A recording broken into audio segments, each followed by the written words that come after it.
Just in case I haven't alienated quite all of my friends yet, I've decided to start the new year with a topic where I'm almost certain to wrangle both sides, which is a skill I seem to have a special talent for.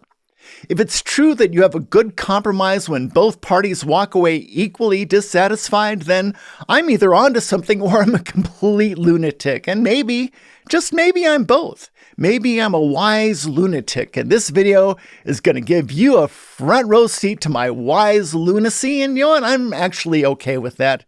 Happy New Year. Here's to the lunacy of wisdom, or the wisdom of lunacy, or the wisdom of lunacy, or something, I don't know. But we need to talk about detox. Yeah, detox, because both sides of the argument are getting some things wrong, and we're going to look at that. Now, of course, the only way that can be true means that both sides are also getting some things right. So whether this peeves you off or not is really going to depend on whether you're basically an optimist or basically a pessimist. And that, gentle viewer, is simply not my problem. All I can do is give you some perspective and some facts. If some of it makes you a little itchy or cranky, that probably just means I'm doing my job. Okay, fine, but where to start? There's so much nonsense out there that I'm not even sure where to jump in. Let's start with this position I hear represented pretty often, which goes something like, all these so-called toxins are made up. You can't even name just one. And as for the ones that do exist, your kidneys and liver are more than capable of removing them from your body because that's what they're designed to do. All right, first point. Are toxins real or are they made up, and can I name them? Easy. Yes, they exist, and I can name quite a few. Toxins are basically anything that is toxic to your body. Let's start with alcohol, because that's going to come up again. No pun intended. But when you drink enough alcohol, you become what? Intoxicated, because alcohol is an intoxicant, meaning that it is in fact a toxin. It's a toxic substance that, when ingested in small amounts, causes a sense of euphoria. And that's true of many things. Entertaining in small amounts, but poisonous in larger quantities. You probably know some people like that, but I've been called worse. But as far as toxic substances that we get exposed to on a regular basis, there are more than I can count, but I'll name a few just to make the point. Benzene is a good one. That's the chemical in gasoline that you smell when you're filling your tank. In high doses, it can cause cancer, it can damage your immune system, it can mess up your blood in a number of ways and damage your reproductive function. Benzene is also one of the ingredients in the toxic soup we call air pollution, along with some of its buddies like carbon monoxide, volatile organic compounds, nitrogen oxides, and a motley collection of other unsavory chemicals, most of which are quite toxic, and in some cases toxic enough to kill a person in sufficient doses. So yeah, there's a lot of toxins right there, just hanging out in that familiar brown cloud a lot of us just call, air. But speaking of carbon monoxide, there's a fair amount of it in cigarette smoke too, which is pretty toxic stuff unto itself. So are a lot of food additives, as we covered in our video about, you guessed it, food additives. So make sure to check that out if you want to hear the disquieting details on a whole cadre of toxins and some of the unpleasant, unhealthy, disconcerting, and disturbing things that they can do to a human body. Oh, and let's not forget the toxins that are constantly being outgassed by our carpets, our upholstery, our insulation, and any number of household items. Add to that all the industrial pollutants that lurk about in our air, water, and soil, and it should be obvious that yes, indeed, there are such things as toxins, and there's literally no way to live in our world without taking some of those toxic hitchhikers along with you as you traverse your life's journey. It can't be done. Okay, but just for giggles and grins, I have now named a handful of actual toxins and pointed you to a video where I name a handful more. They are real, and yes, I can name quite a few of them, but that's a silly argument in the first place, because the damage they can do is the same regardless of whether or not I know their chemical names, so I'm not even sure what that's supposed to prove.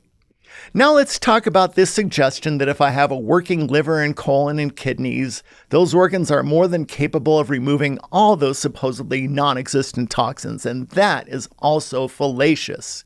If my liver and kidneys could remove all that stuff as fast as I can take it in, then alcohol would not get me drunk, which I assure you, it does, as can be verified by any number of my friends who have had to apologize for me in public.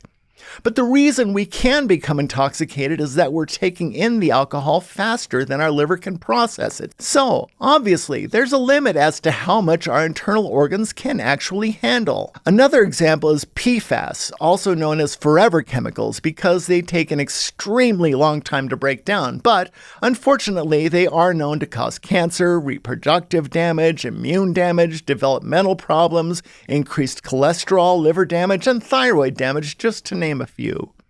Charming. But as far as our body's ability to remove them, it has been shown that every living person in North America has some PFAS in our blood. In fact, even polar bears up in the pristine tundra have been found to have some PFAS in their blood. So yes, there we have it. Toxins are real. I can name quite a few, and our internal organs do not have the ability to remove them as fast as we ingest them. It's not just some new age hooey made up by people who want to sell you snake oil remedies to remove the supposedly mythical toxins. But the other side of the argument has some things wrong too, so let's talk about that for a minute. There are a lot of herbs and remedies and concoctions out there, so it's easy to paint with too broad of a brush. Some of them probably don't really do much of anything and are likely benign enough, and at worst can lead to a radical cachectomy. A lot of them just trigger diarrhea, which, while not life-threatening to people who have access to safe drinking water, is not indicative of a digestive tract functioning in its optimal state. When your elimination systems are working properly, you should have a fairly normal experience in the bathroom. If you have diarrhea, that's a sign of distress. It can mean that things aren't really functioning optimally. Now, okay, fine, but do these concoctions work? Are they safe? Well, it's complicated, and sadly, there is just not as much research on this topic as you might think. In an upcoming video, we're going to talk about why it is that food and beverage manufacturers can basically make any claim they want regarding their techno-foods, and there's just not much that can be done about it, legally speaking. Nonetheless, there have been some lawsuits against the people who make this stuff, either for false advertising or actual injury and illness brought about by these products, so they are not necessarily safe, nor benign. So you just have to try to not follow blindly. Use some common sense, and yes, some of these things can actually hurt you. One technique that gets a lot of press is the coffee enema business, where they literally do exactly what it sounds like. They fill an enema bag with coffee and send it in through the outdoor. There have been some cases of people going septic from this procedure and even a small number of fatalities, yes. And meanwhile, there is zero scientific evidence that I'm aware of that coffee enemas are effective at all, so at the very least, it's a terrible waste of coffee. And that makes me sad. Some of the more popular detox products are also high in oxalate, which is not super good for your kidneys, which means that potentially they could actually damage your elimination systems, meaning less, not more detox. Now, luckily, most of the detox products out there are much less extreme and just work by inducing diarrhea, with the intention being that a loose stool is extra effective in terms of eliminating things from your body. Doesn't it make more sense, though, that the way to make your elimination systems function optimally is to keep them working properly? Instead of trying to trick or biohack your elimination systems into working overtime and behaving as if you'd ingested some kind of foodborne pathogen, it might be better to try and support its healthy function instead of deliberately causing your body to malfunction. Instead of inducing diarrhea, aim for regular and healthy function. So, while most people are likely not wasting perfectly good coffee, it still makes me sad when people tend to think that their colon is just like some kind of simple pipe that moves waste out of your body like a biological trash truck. Your organs of elimination aren't just a garbage disposal. They do a lot more than just provide a pathway for bad stuff to leave your body. They also control the pH and salinity of your blood. They carry messages to and from your bones. They regulate blood pressure. They store and access stored energy in the form of lipids. They maintain and monitor your hydration levels, and a lot more. The human body is really more like a network of systems. And when you throw one of those systems into a tailspin, it's going to reverberate into other systems. Diarrhea can cause dehydration. Dehydration can interfere with kidney function. Impaired kidney function can interfere with bone health and blood pressure. These things don't happen in isolation. Your organs likely work best when all your body systems are healthy. I'm sorry, but there's just no delicate way to put this. Loose stool is a sign that your digestive tract is out of whack. Normal stool is a sign that things are as they should be. It's my opinion that you shouldn't treat your internal organs like a trash chute. Instead of trying to trick or biohack your elimination system into working overtime and behaving as if you'd ingested some sort of poison, it might be better to try and support its healthy function. Instead of giving yourself diarrhea, aim for healthy and regular function. Now, conveniently, the things that support your digestive health are often the same things that keep your elimination organs healthy. So, adequate hydration, dietary fiber, leafy greens, a good variety of fruits and veggies, exercise, and regular sleep. Just general good health. And that is if you like that sort of thing. Now, as has been well established, I am not an MD. Should we roll that clip again? Okay, cool. One more time.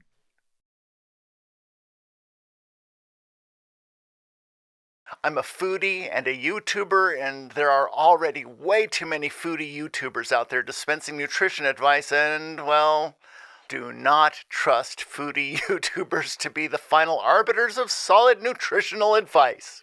But what I can tell you is that a lot of the people who want to sell you these treatments are also not MDs. Some of them are, and some of them are making a lot of money along the way, and for everyone that wants to sell you a concoction that causes prolific bathroom excursions, there are others telling you that that stuff isn't a good idea. Now, in my view, the line I started with is the one I most commonly hear from physicians, that our elimination systems are more than capable of removing all the toxins in our body. And while I believe that there is sufficient reason to disagree with that assertion, what is true about it is that yes, your body has organs that are designed to eliminate all the things that shouldn't be there, but deliberately making them malfunction in a state of hyperdrive is probably a bad idea.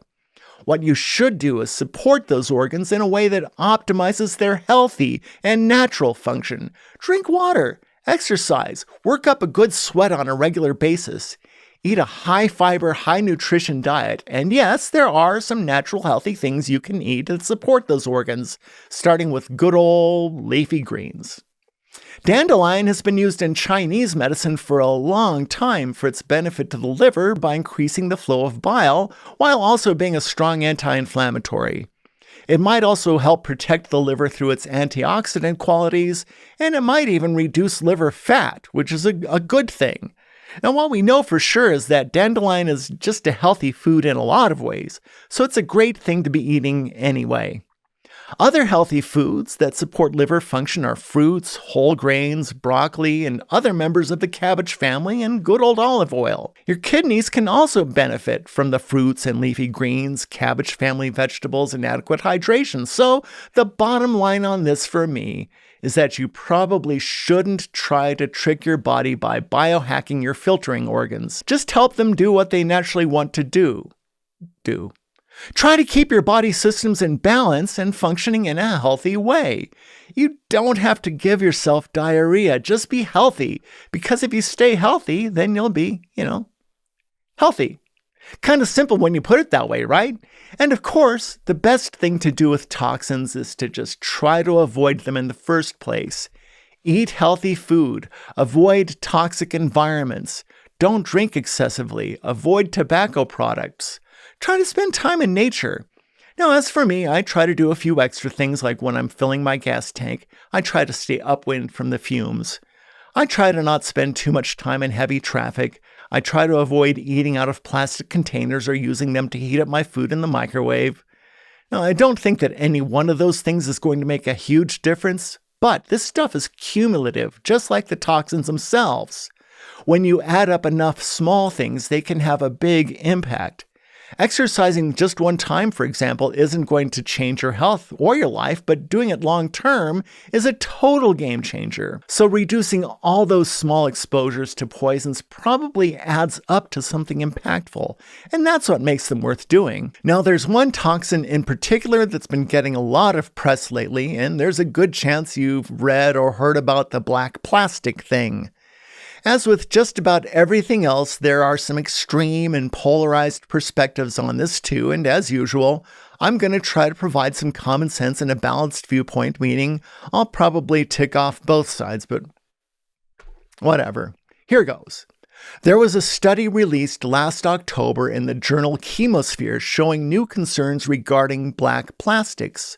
The problem is a specific fire retardant they contain.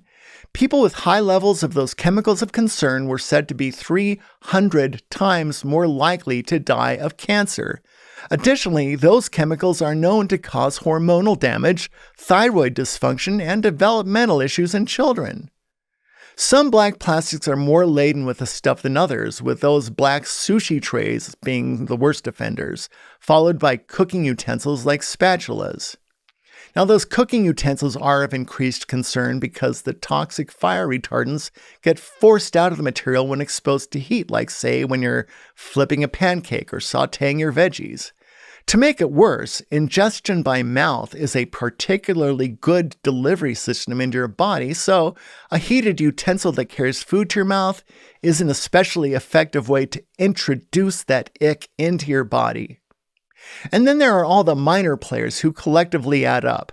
Think about all the other black plastic in your life, your remote, your phone, the chassis of your television and your tablet, and all the other things in your life that have that sleek, good at hiding dust and fingerprint, ubiquitous black plastic. Now, granted, you're probably not heating up your television and then licking it, but all those little things add up, like I said. Think about the dust in your home. Well, some of that dust consists of tiny little bits of, you guessed it, black plastic that you touch and then carry into your body when you touch your mouth, your eyes, your nose, and whatever else you touch throughout your ordinary day. All totaled, most people breathe in about 250 nanograms per day of the stuff from their household dust. But that's small compared to the 34,000 nanograms you get from using a warm black plastic spoon. But there's some good news too, so it's not yet time to freak out in resignation or start guzzling the snake oil. Put the diarrhea tea down and back slowly away from the toilet. It turns out that there was a major mathematical error in the study that exaggerated the exposure by an order of magnitude, in other words, a factor of 10. To put a number on it, the study had said that the reference dose, in other words, the amount of the stuff that we have to consume to be considered dangerous, was about 42,000 nanograms, but that was a typo.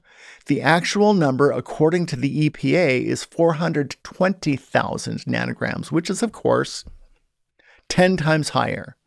Now, that's the good news, but see, what I'm saying is that you shouldn't overreact to that either. But predictably, there are a ton of people out there saying, see, that was all just malarkey. There's nothing harmful in black plastic. It was just a big scare. But that's also not quite true. Unfortunately, a lot of people just tend to not do nuance. The math error doesn't mean the stuff is safe. Make no mistake, it's bad stuff. It's just that it takes more of it to make you sick than the study originally said.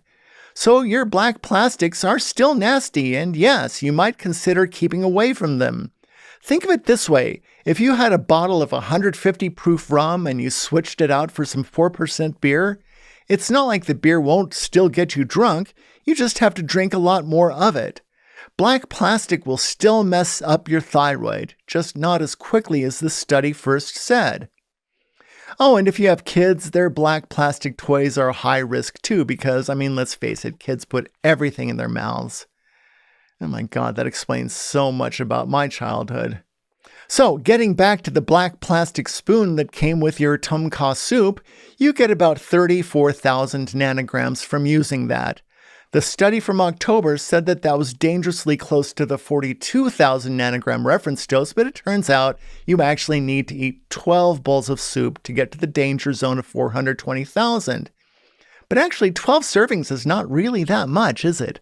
I mean, think about all the black plastic coffee cup lids and sushi trays and kitchen utensils and plastic forks and all the stuff that you put in your mouth. I mean, most of us get to 12 exposures without even thinking about it. So yeah, I'm avoiding the stuff for sure, just not quite as urgently, right? As for the dust in your home, the best solution is right in your hands. Literally, wash them. Just wash your hands more often. Remember how good we got at it during the COVID lockdown? It really wasn't that hard, was it? Happy birthday to you. I mean, it was no big deal. La-di-da. Certainly a lot easier than a breathing tube. Now, I'm sure that soon enough they'll come up with some new thing to replace all the black plastic in our lives, but that's a whole other freak show, right? Isn't it? Isn't it? Right? Do you remember a few years ago when they figured out how bad BPA was? In case you don't remember, BPA is the chemical that was used to line all of our drinking bottles and food containers, but then it was determined that it was harmful to the brain and prostate health of children in particular, so the makers of containers stopped using it, and pretty soon all the bottles and containers at the store had little tags proclaiming BPA free, so that we consumers could rest assured that they had our best interests in mind and that we could hydrate with impunity. The only thing I couldn't help but wonder, though, is what they had replaced the BPA with. I mean, some new chemical, I suppose, and in 20 years they might figure out that it was worse than the BPA they had in the first place. Yeah, so as for me, I just feel better sticking with glass and stainless steel. Now, they did the same thing with so many sugar substitutes that turned out to be as bad, if not worse, than the sugar was. Margarine was supposed to be a healthy substitute for butter, but turns out to be full of trans fats. Sometimes we come up with ways to avoid the inevitability of real things, only to find out that the avoidant was worse than the initial problem ever was. We hear about all the pollutants in the air, so we tell ourselves there's no such thing as toxins, and if that doesn't work, we give ourselves diarrhea. What I'm saying is that you shouldn't pretend that toxins aren't real, and you probably also shouldn't give yourself diarrhea either. Try to find out what's actually true and act on that. What I'm saying here is that people sometimes want black and white answers in a world of gradients. We sometimes feel alarmed by very real things that really can harm us, and that sense of alarm makes us want shortcuts. But the truth is, shortcuts are usually bull. Lying to yourself is the worst kind of bull. Yes, toxins are real, but inducing a digestive malfunction that has not been proven to improve your body's ability to eliminate them, and my God, please, please, please, please, please do not put coffee where the sun don't shine. My best advice is to seek balance. The world and your life are just a network of systems. Your body is a network of systems, and it works best when those systems are in balance. There's no quick fix. No quick fix for pollution. No quick fix for toxins. No quick fix for black plastic, and no quick fix for poor nutrition. Play the long game. Eat real food because you make the food, and then the food makes you. Now, speaking of balance, starting today, I'm probably going to switch to a bi-weekly posting schedule because just 'cause. But if you think about it, that makes it all the more important that you click the subscribe button so that you will be notified when I publish new videos. It actually really matters, so I'm so super grateful for that. And it'll help ensure that you benefit from the useful information that I'm going to pack into all my upcoming videos.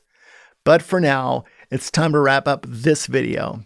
Thanks so much for watching. I hope to see you next time. Ciao.